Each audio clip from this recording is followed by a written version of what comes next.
हमारे इतिहास में मंदिरों को अक्सर तोड़ा गया है। हम देखते हैं चाहे बाबरी मस्जिद जो एक मंदिर को तोड़कर बनाई गई हो, या फिर आप देखते हैं कि बड़े बड़े मंदिरों को तोड़कर उन्हें मस्जिदों में बदल दिया जाता था। आखिर मंदिरों को क्यों तोड़ा जाता था? आइए जानते हैं कि भारतीय इतिहास में अक्सर मंदिरों को क्यों तोड़ा गया। राजा मंदिरों का निर्माण अपनी शक्ति, धन संपदा और ईश्वर के प्रति निष्ठा के प्रदर्शन हेतु करते थे। ऐसे में यह बात आश्चर्यजनक नहीं लगती है कि जब उन्होंने एक दूसरे के राज्यों पर आक्रमण किया तो उन्होंने प्रायः ऐसी इमारतों पर निशाना साधा।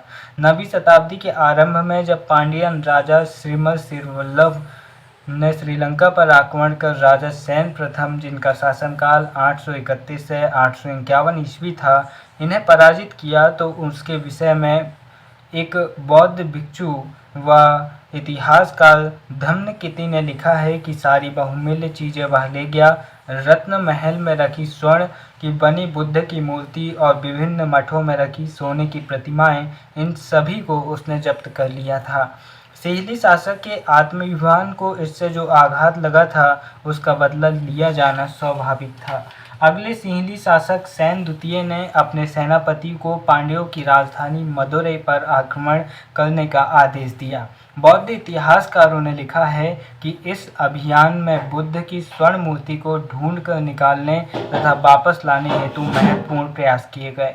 इसी तरह 11वीं शताब्दी के आरंभ में जब चोल राजा राजेंद्र प्रथम ने अपनी राजधानी में शिव मंदिर का निर्माण करवाया था तो उसने पराजित शासकों से जब्त की गई उत्कृष्ट प्रतिमाओं से इसे भर दिया। एक अधूरी सूची में निम्न चीजें सम्मिलित थी: चालुक्यों से प्राप्त एक नंदी मूर्ति, उड़ीसा के कलिंगों से प्राप्त भैरव यानी भगवान शिव के अवतार की मूर्ति तथा भैरवी की एक प्रतिमा, तथा बंगाल के पालों से प्राप्त की गई काली जी की मूर्ति थी। गजनी के सुल्तान महमूद राजेंद्र प्रथम का समकालीन था। भारत में अपने अभियानों के दौरान उसने पराजित राजाओं के मंदिरों को अपवित्र किया तथा उनके धन और मूर्तियों को लूट लिया।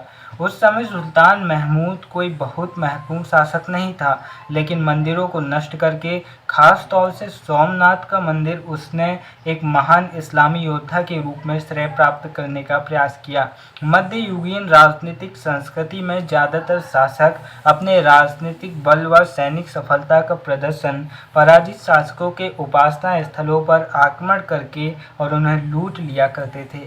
इस बात को हम इस उदाहरण से समझ सकते हैं। आप ज़्यादातर फिल्में देखते होंगे। बॉलीवुड फिल्मों में अक्सर ये होता है कि जब गुंडे को या फिर विलन को हीरो को कमज़ोर करना होता है तो वह उन लोगों को निशाना बनाता है जिससे हीरो प्यार करता है, या तो उसकी प्रेमिका या फिर उसकी माँ या बहन। उन्हें वो पकड़ लेता है और हीरो फिर कमज़ोर पड़ जाता है। इसी तरह इतिहास में हुआ। एक शक्तिशाली राजा की कमजोरी थी उसका धर्म, उसके ईश्वर। कोई उन पर आघात पहुंचाता था तो इसका सीधा आश्रय यह निकलता था कि वह शासक भी कमज़ोर हो चुका है। दोस्तों, किसी भी शासक के लिए मंदिर निर्माण उसकी शक्ति का एक संपन्नता माना जाता था। जैसे अगर आप बहुत ज़्यादा अमीर हैं तो आपके पास एक लग्जरी जीवन शैली होगी, आपके पास एक विशाल घर और एक बेहतर गाड़ी होगी। उसी तरह प्राचीन काल में एक शासक कितना महान होगा इससे पता चलता है कि उसने कितनी महान इमारतों का निर्माण कराया है। अगर कोई शासक उन इमारतों को नष्ट कर देता है, इसका मतलब ये निकलता है कि नष्ट करने वाला शासक बनाने वाले शासक से भी ज़्यादा शक्तिशाली है। यही कारण है कि भारतीय इतिहास में हम देखते हैं कि ज़्यादातर मुस्लिम शासकों ने हिंदू मंदिरों को निशाना बनाया।